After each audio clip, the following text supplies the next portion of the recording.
I actually feared for my life in that school because it was at the point where I was too scared to look at the boys, like in a sense of greeting them.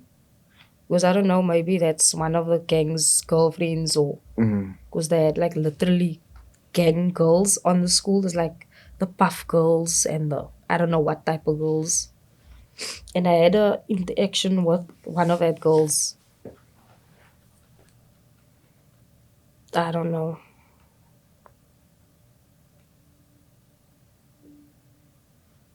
My thing is just this: why they could have just left me to go to school, and they took me out.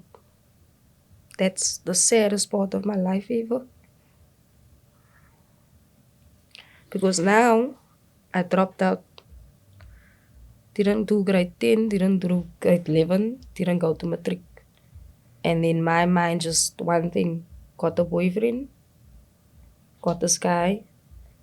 First boyfriend, we were like 12 years together. My first boyfriend ever. You met him, did you meet him at the school? No, or? he was in the road by my aunt. Okay. That's before my mom got the house. So I met him, and then we were first friends, like friends, like for a year, 2 years, and then we got together. Got my first child at 20. Mom already got the house now. Okay. But my dad didn't like him. My dad didn't wanted me to be with him. Like, he did everything in his power for me to stay away from him.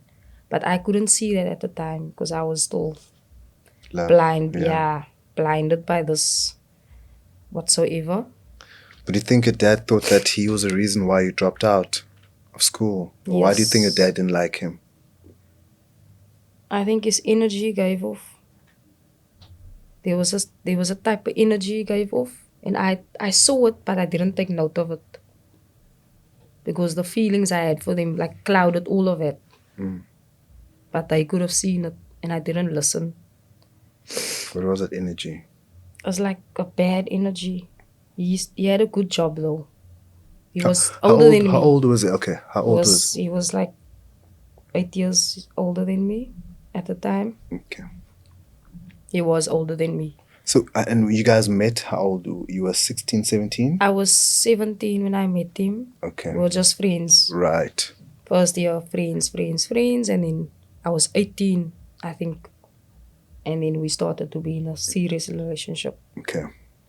And then he had a good job. He was working actually because he was in his 20s most now at that time. 26 probably. Yes. 26, yeah. He got a good job, but then he had friends. Not good friends. Not at all, because I was there once or twice with him with his friends. That wasn't a good vibe. How was the vibe? Alcohol, drugs. But he wasn't on the drugs at the time. He actually lied to me like for a couple of years and I didn't see it. So he started He also started doing drugs, but without me knowing. So when you had your child at 19, you weren't aware that he was doing drugs at the time? Yes. Right. But I got like that one telling me, this one telling me. They saw him there, but I didn't believe it. Okay. You see, I still didn't believe it. Went on. There was a time he lived by us. With my mom. With your mom now, right? Yes, because my mom was like got the house and all of that. After you had the baby? Yes. Right. Yes. There was a time when my dad kicked him out. My dad did not like him. It's the way he actually treated me also. The way he spoke to me. The way he was just controlling. He got also very abusive towards me. And I think that's what my father also saw. Physically? Physically. But that's not, for me, I'm past that. I don't feel anything towards it because I put a stop to it. Yes, it was long. It went on for years. Even the time when I came to come live here. because now mom decided to, we were still living in Delft. Don't get me wrong, we were still living in Delft. But I wasn't mostly at home. I was with him. Whether we rent a room here by those people or we live in a walkie there by that people, I'm with him 24/7. If I had to sleep outside with him, I would have that time. It was like that. Everywhere he goes, I go. It was Your like eyes were just fixed on on him, him. and that's Nothing. nothing. You didn't see anything else, like a Didn't- horse, like this. Yes. And no, my granny actually passed away. My dad's mom In Plumstead. in Plumstead. And then I got a phone call from my cousin from my dad's side telling me that I need to come down to the rent office here in Retreat. They want to see me. And my dad told me, there's one thing you're gonna do for me. If it is so that your name is there to get that place, you're not bringing this man, your child's father, you're not bringing him here. Do me that one promise, he tells me. Don't bring him to Plumstead. Take your kid out of Delft. You live here in Plumstead and you build a life. That was my dad's words. Okay, we went to the rent office. That asked me, who's Anthea? I'm like, I'm Anthea. They tell me, your granny put the name on your name. And my other brother, Andre. That's like my father's son, not my mother's son. Right. That's from a different lady. His name is Andre. So the both of us, our names was there. And then the cousins of my father's side, they couldn't believe it. They were like going on. They were like tripping. They were like tripping about the situation. Why this? And then they told me her name is still gonna come on the rent paper. Late Miss Jacobs. It's not gonna be as you're gonna need to wait like a couple of years for that to change. But the place is yours. All you need to do is just pay that little rent that is stated on the paper. And from that day I did it. But I didn't obey my dad's words, to say it so. The words he gave me, like, don't bring that man to Plumstead.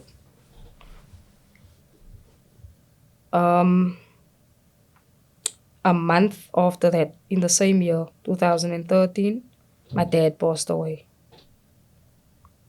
That was October.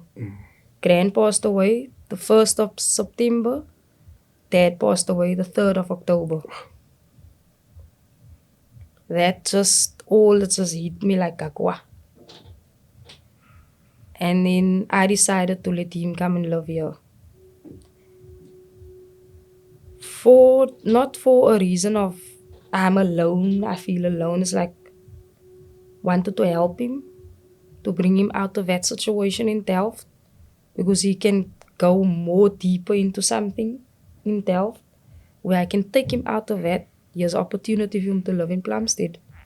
Actually literally get you a proper job, look after your kid, like build a real family. That was going through my mind. I was planning this in my head.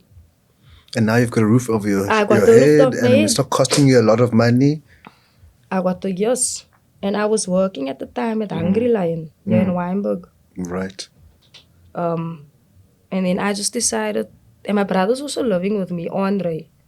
Because half of it is Yes, in but his name. Andre was on drugs at that time. Where was he living all along? He was also living with Granny, but he actually gave Granny a hard time. And then he was living with me, and I just decided, no man, this guy is on drugs, he's taking, I can't take this anymore. I'm gonna try to give my child's father a better life. Take him out of there, let him come and live here, he can find him a job. Then whatever, maybe we will come right. And he came to come live there. My worst mistake ever. really. Ja, ek moet nie vir hom laat daar kom bly het nie. Right. You shouldn't I have. shouldn't have. But at the time, me thinking it's gonna be a better life for him, and because there's more opportunities in that side. Yes. In my mind at the time. And you know the side. The side is calmer than that side. It's calmer than that side. Yeah.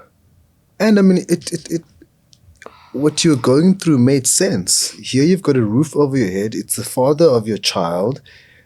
And you want him to get a job so that he can make your lives easier.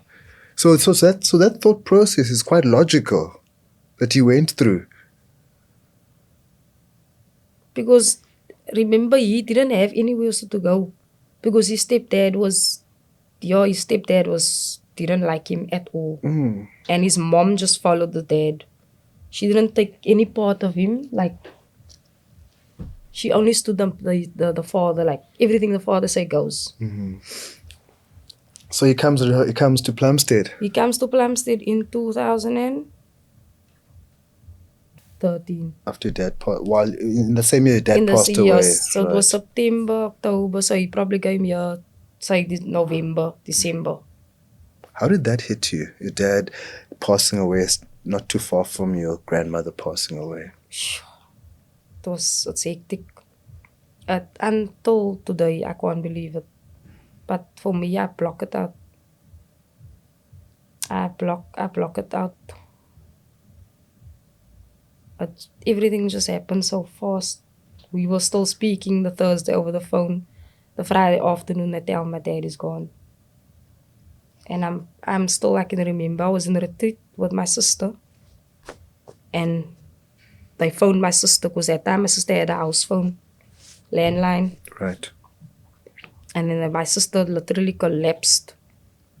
And then I knew, no, something is wrong. It was hectic.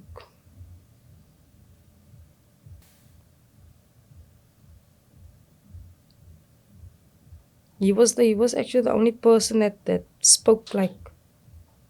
He didn't speak like my mom beat around the bush. He will like be open about the situation, like literally tell me something in my face. Don't do that. Like he told me, like, please promise me you're not gonna let this man love you. This is your life for you and your daughter. I will help you wherever I can. Don't let this man come and love you. Or he will tell me, like, don't worry, there's gonna be someone else. There is someone else for you out there. But focus on you. He will always be like positive, man. Motivating me, whether he's having a drink or whatever, but he was always the one that was motivating. And I love you. He will always like be like that. I love you. I love my children. He was always that person. And for that to just be taken away, it's just hectic. And he and my mom was actually like very long together, 26, I think it was 30 years together, 26 years.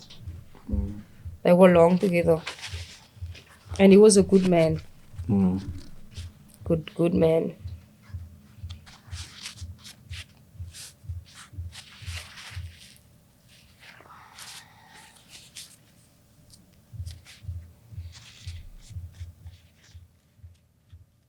Yeah, so he loved there, and I thought in my mind, no, the abusive behaviors and that's all gonna stop, because now we're at the still point, like we're at the point where it's quiet, no one around us. But that didn't actually happen. It actually got worse. I couldn't go anywhere. I couldn't dress myself. I couldn't go to the shop. Nothing. I couldn't do my hair. I got a nice job at Stodel's nursery. That was in 2016, I think. Yeah. Worked at Stodel's like for 5 years. I couldn't go to staff parties. Nothing. He brought friends in the house. If I'm at work, he brought people in the house to smoke. To smoke what? Weed or? No, drugs, took.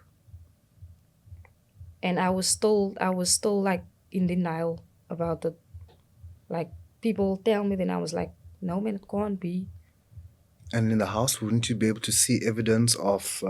Years afterwards, Yeah. yes, I did. I got like the packets between his jeans and all of that. If I confront him about it, it's like he goes off on me. He really goes off. There was times when we were fighting. Baby was like, she was about like 2 years old, 2 3 years old. He will literally, we will literally fight, and he will throw like a tantrum and all of that. He was abusive, to say it so. From Delft, abusive, to Plumstead, abusive. If I wash myself, like if I go and bath me regularly, it wasn't like, why are you bathing you? You don't sleep with anybody, you only sleep with me. Why will you bath you? Why can't I bath me? I'm working, I'm sweating, I have to bath. Yes, it was like that.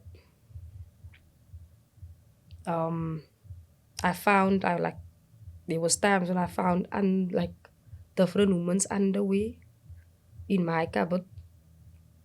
If I confront him about it, then we fighting. It's always ending up fighting. Wait, what would the fights be about? You find underwear, dude. This is not my underwear. You know, and then how does it go from there? How can you tell? How can you tell? How can you ask me? It's your family coming here. It's your sister, and you will always put it almost like it's in my boat, but he's doing it. It's almost like reverse psychology. It's his thing, but then he will put it over Right. on So me. just switch it on you and make you feel Yes, it, and you start doubting yourself, yes, and you start yes, thinking, but maybe it might have been my sister, and then you start. yes. But it wasn't like that. He was actually a compulsive liar, to say it so. He will lie, then I will really believe him. Like literally believe this guy. And in this one time, my sister came there, and then he provoked my sister, like he said the words and that, and then they were fighting, and I don't know where I got this energy from, and I stabbed him literally with a knife in his neck, because he hit her with something overhead from behind. She was standing in the kitchen, and then he hit her like with something, and I came from behind and I stabbed him. And I thought he's dead. He was lying there in blood. Just I grabbed baby and I ran out. I ran to a neighbor, told the neighbor, phone the ambulance, phone police, because I think he's dead there upstairs. You need to phone whatever. I don't care if I must go to jail now. I don't care. This man is dead. He's gone out of my life now. And then Was that a relief to you at that it moment in was, time? yes, it was, because he was abusive. When it comes to sex also, abusive. I can remember there was times where I had to wear this. You see the cyclings? You see the like the onesie Oh, the cyclings with, cycling shorts, yes, but it's with the yeah, bib, yeah, the all in one. all in one. I will Yes. literally go sleep with that, with clothes, normal clothes, with the tracksuit pants, jeans. I will literally go sleep, or I'll sleep with my whole cap, my work clothes, my Stodels work clothes. I will go sleep with that underneath, because how can you still have energy to sex with this person, but this person is every day on your case? You can't do anything. All he's thinking about is arguing, fighting. If I ask the right questions, whether it's a dumb question or not, always end up to a fight. And I'm always the wrong person. But he don't see his wrongs. And when you're going to work and you have to show up at work, how are you when you look yourself in the mirror at work in the bathroom and you just look at yourself and just like, after a night of fighting, as an example? And I mean, are you I, able to focus at? I'm assuming you can't focus at you work. You can't, can't. not How's it going? literally. And no one knows at work what's happening in your life. Or is there someone that you can? I had very good friends also at work. Oh, okay. Very good friends. They were Africans mostly. Very nice people.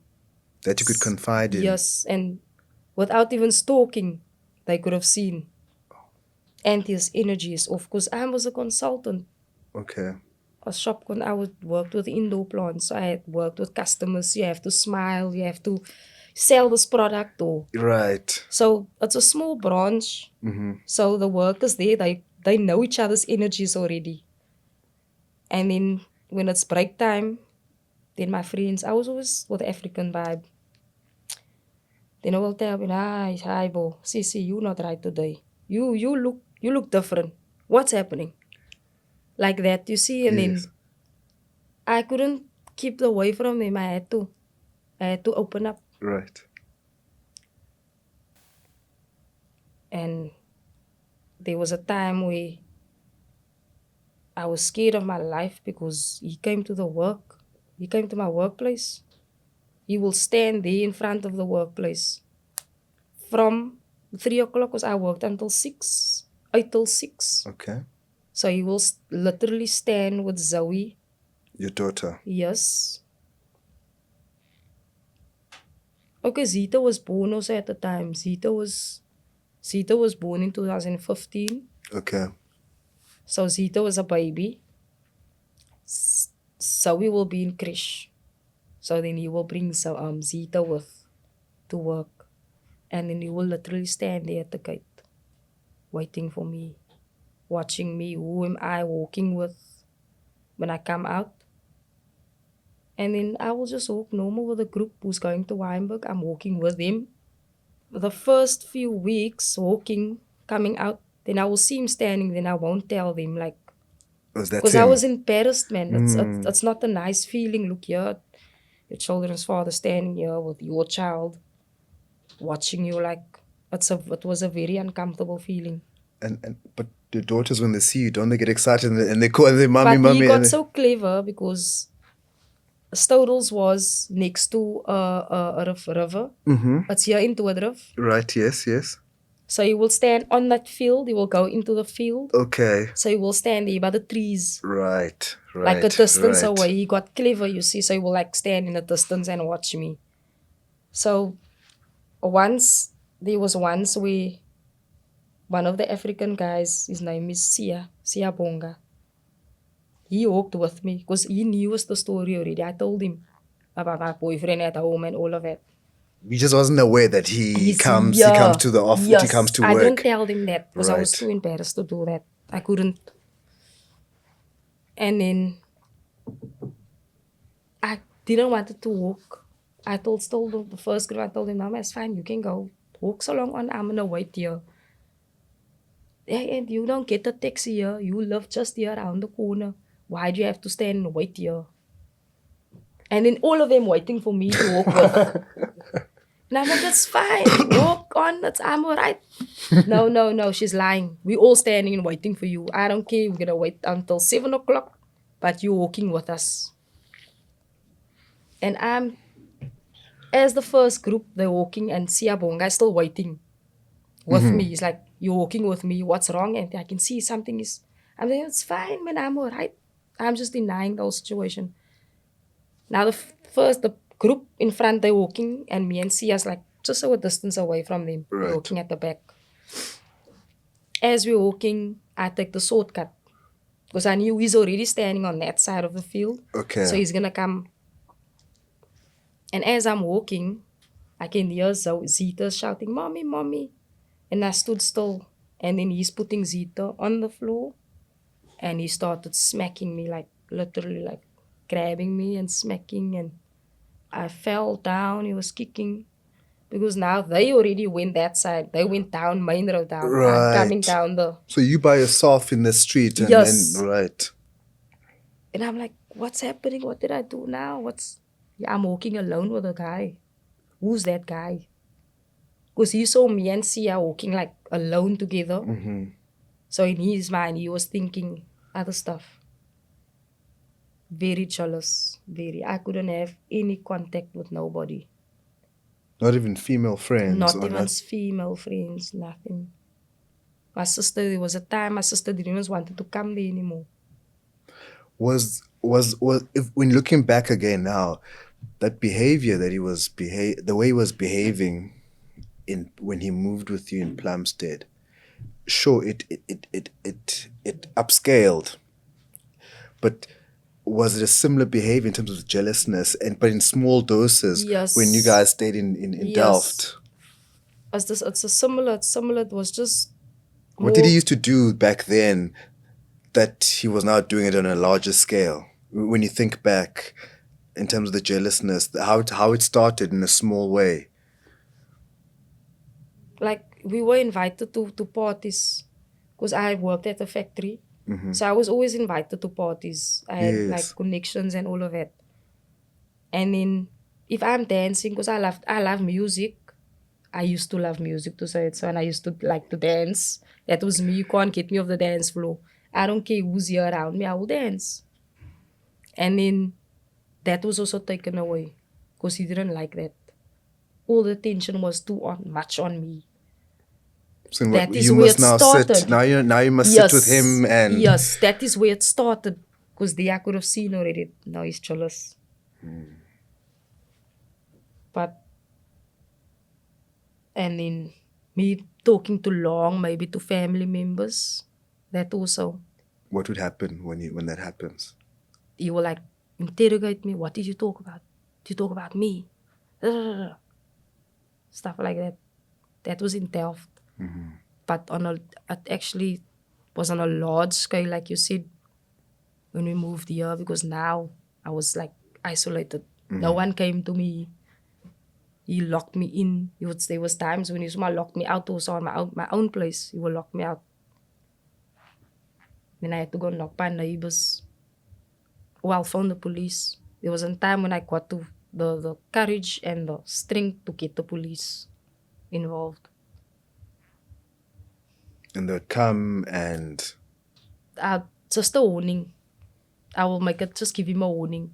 Because I had like I didn't want him to put him away, like to put him in jail because I was thinking of the kids.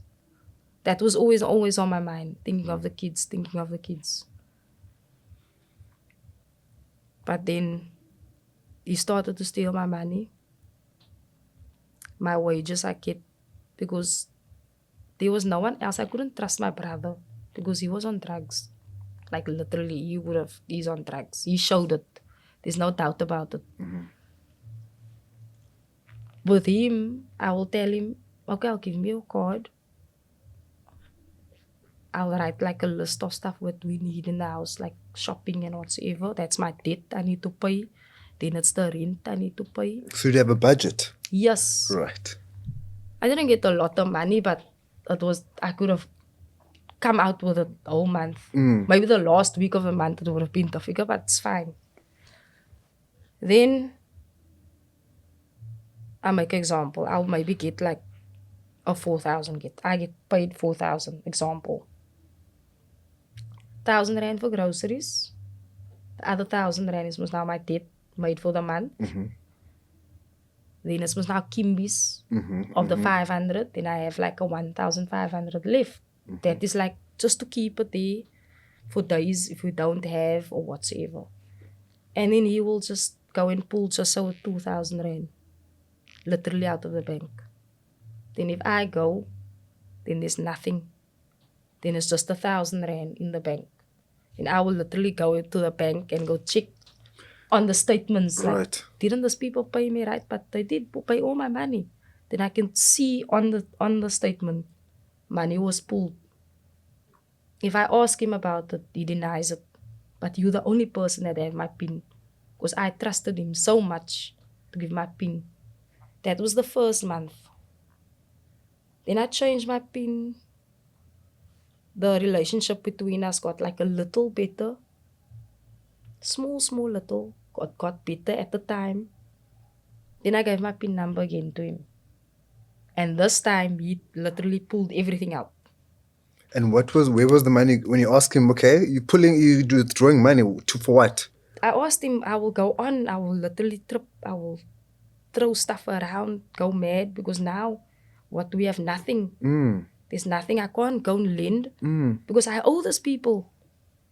Yeah, already you've created Yes. debt there, so now you want to. He wouldn't tell me, but I found out gamble. You'll go to the main road and gamble. You will gamble that money, like, out. That was, he did it thrice. He took my card and he pulled money, but by the fourth time, I didn't allow it. I literally changed everything. I kept my bank card by other people. I didn't even keep my bag at home. Oh, I kept it in my locker at work. At work. It was more safe. It was It's safer more there. safer there. And then this one payday, that was the last of everything. That was in 2018, starting 2019. Bought me a cell phone for the first time. Must I have a cell phone? Because he didn't wanted me to have even a cell phone. Bought me a cell phone, like I'm telling myself, I need a cell phone because managers contact me, customers phone me. I need it just for that. And months before that, in 2018, I took him to a counselor to get help. Deep River Police Station, behind in Deep River Police Station. I said to him, I told him, you need help. Because I can't, either you're going to go to jail or I'm going to kill you or you're going to kill me, but you're going to need help. Okay, he grabbed the help. We went to the counselor. Counselor spoke to him every Monday. And then the counselor told him that you need a cell phone because they want to track every day. They want to know what's happening at home with the kids and with him, what he's doing, what am I doing. Then I bought a cell phone. Before you there, did that improve at home after when you was going to the counseling? Did things improve? A small little, just over a month or two, it improved a little. He wasn't, for that month, he wasn't on drugs. Because he was now on a waiting list to go to a rehab. Because I organized that with the counselors and that. Now you're aware he's doing drugs, so you've convinced yourself that okay, now he's doing drugs. Okay. Yes. And so he even agreed to go on rehab. Yes. Okay. He agreed.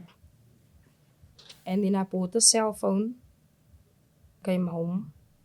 I think I went to my sister also that day. And then came back. That was like around about 4 or 5 o'clock. In the room.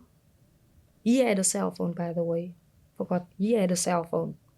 Because the counselor was WhatsApping him, talking to him, because he needed that. So the counselor needed you to have the cell phone so that they can communicate with you, and you then are saying how's the home conditions, etc., etc. Yes. Right. Okay. But he didn't want me to have it. He was in charge of the cell phone. And then I must have bought me a cell phone because I also needed for job and all of it. And then he started again, like just so out of the blue. That on that day, he was like, I stood with my back to the door and he was like, he can't understand why is this counselor just asking about me and not about him. It's both male counselors. One male was speaking to me, one male was speaking to him. As I'm packing my bags out, because I just came from my sister, bought a few things, I'm tired, I'm sitting on the bed, taking out the box, was now the cell phone, because I'm excited, I got the cell phone and everything. But while he's talking, he's like standing in the doorway, he's telling me like, why? This guy is always just asking about you. The counselor, I'm like, I don't know why. No, but something isn't right. And why you all of a sudden buying you a cell phone? But every session that you go to the counselor, do you guys go together or does he go by himself? He goes by himself. Right. To that one, and then I go by myself to the other one. Oh, but both you guys are going to the counselors in the same time? In the same block. Right. In the same block. And then he will question me like, why are you buying your cell phone? You don't need two cell phones. Now I'm explaining to him like, I get customers, I can get private jobs. I can get customers where I can go do their plans for them like alone without the company. And That's make extra extra. money on your side on the Yes. side. That's what I'm trying to explain to him, but he's not believing that. And I can see in his face, here it goes again. And as I'm standing up and I told him, I don't have time for this anymore. I can't anymore. I'm tired. I'm telling him this. He's like, what do you want to do? And he's throwing things like, as he's being, he's literally throwing things at me. But Zita sleeping on the other seat and Zoe on the other bed. And I'm standing with my back to him. And he hit me with something. I can't remember what it was, but it was heavy. Because I literally felt like dizzy and I collapsed on the bed. And I was like a little unconscious and I got up and I was like, what just happened? Like I was confused. And my money, because everything was out of the bag. As I'm standing, everything is out of the bag. My money is gone, my bank card is gone. As I'm looking, the kids is fine, they're still sleeping. Door is wide open in front. And he just literally grabbed everything, new cell phone, money, everything, and he ran out of the house. And I went to go knock by the neighbor. And the neighbor phoned the police. And everybody came, like the whole community was there. Because there was like a few people that knew that the abusive behaviors is going on in the house. But I didn't go to them for help. They could have heard what's happening in the house. The You see, shouting, the shouting, and screaming. they could have Yes. heard that. And then the next day, I phoned my manager. I told him I'm coming in. I'm going to court and all of that. I went to court. I got the interdict. And I've got a warrant of arrest the next day. He was like away for a whole 2 weeks. They couldn't find him. No way. He was like literally gone. And I just told him his mom lives in Delft. He must be somewhere in Delft. If he's not here, where else he's gonna go to? He wasn't even in Delft. They were looking for him there. They couldn't find him. And all the time he was in a house where he used to sit in Plumstead, a drug house, just so opposite the flat, at the back of the flats. They found him there at that house and they locked him up. That was in 2000 and, you can say start of 2019 or end of 2018. They around about that time. And that was the last when he was in my life. Really, I totally cut off. Because I was fed up. Fed up. You don't even know whether he's in jail or No, did he go to no. jail or Yes, he went to jail because of the warrant of arrest. And I had the interdict against him. So he went to jail, say for 3 months. He came out. I spoke to his mom. I let his mom came. His mom came from Delft. I told the mom, it's not my responsibility anymore. I can't take this off your son because kids is getting big. I can't let this man do this to me every time, over and over. And it is affecting my work also. Mom wasn't actually really worried because she didn't care about him. You could have seen she didn't worry about him. I just told her before the time, whatever happened to Marlon from nowwards, because he's not in the house there with me anymore. Whatever happens to him outside, that is now your problem. Because I've been trying to help him for 8 years. I was there trying to help him. I went through all that to help him. And all of that stuff played off in front of my kids. And to see that in your kids, like that fear, man, that it's not a liquor feeling. what do you see in them? Like, if we like go on in the household, like if we scale and we fight, that fear on their faces, like it's, I can't put, that's not right. Not at all. And that just hit me like, no. I can't let my kids go through this. I can't let them see this, like when they grow up, they're gonna remember this. No, because I didn't grow up like that. Yes, I had family members that was violent, but it wasn't. My dad didn't abuse my mom. They weren't abusive, never. And I just put it to an end. I couldn't. So he went to jail for 3 months. Came out in 2019. I think the coronavirus started that time. Just started. He was still there. Came out, and he lived outside. He was living by people outside. In the street. In the street, yes. But in Plumstead. In Plumstead, in the areas. So he didn't go back to Delft. He didn't go back to Delft. Because now he's scared of Delft. Because it's gonna twice worse now in Delft. For that 8 years. Oh, that he's been away. Yes. So there was a time we begged him, please, like he told me, I'm gonna change, you can take me back. And I didn't fall for that shit. I did not fall for that. There was not even a temptation from your side to say, maybe. It's almost like I was standing here on the edge. I was standing on the edge the time when they like got him, when they were looking for him for that 2 weeks. For me, it's almost like I was standing on the edge of the roof and just letting go. And just falling down like this is the last. All that love and all that caring and all that sympathy and all of it just went away. I just flew out the window. So that was the moment for you. Yes. Where you...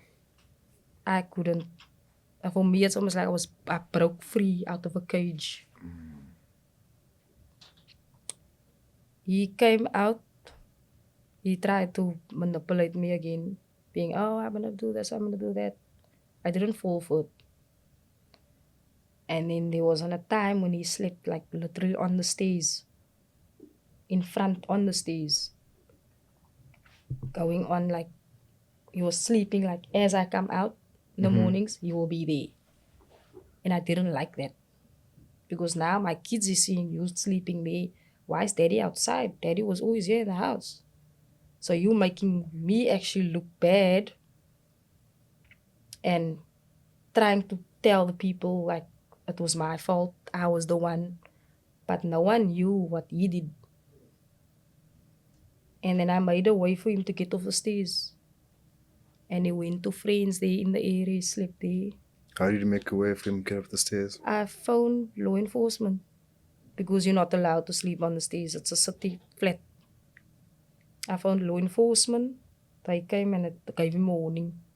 We're going to be here tomorrow or whenever. We're going to lock you up.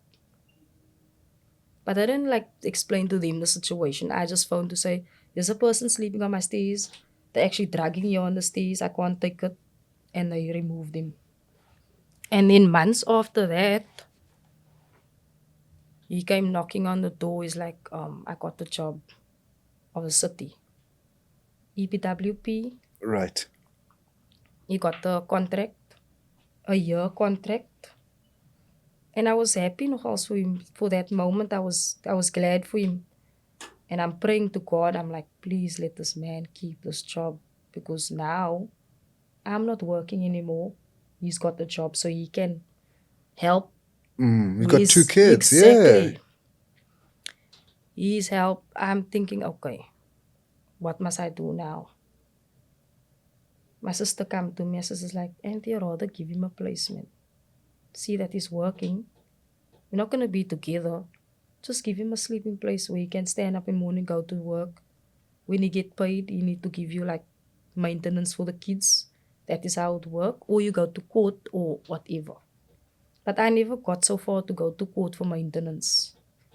Because that's a long process. Because if he's not working, then I need to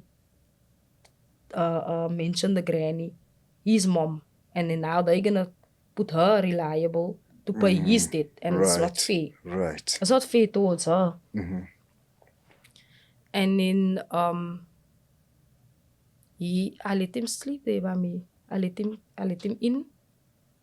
But this time he wasn't, because he knew now that warrant of the arrest and that interdict made a huge difference. So if he has one more strike, he's going. Straight. He knew that. So he didn't still mess with me. Because I put it in his mind, look here, that shit that I was keeping up with you, I'm not that person anymore. I'm different now. I told him, and he could have seen it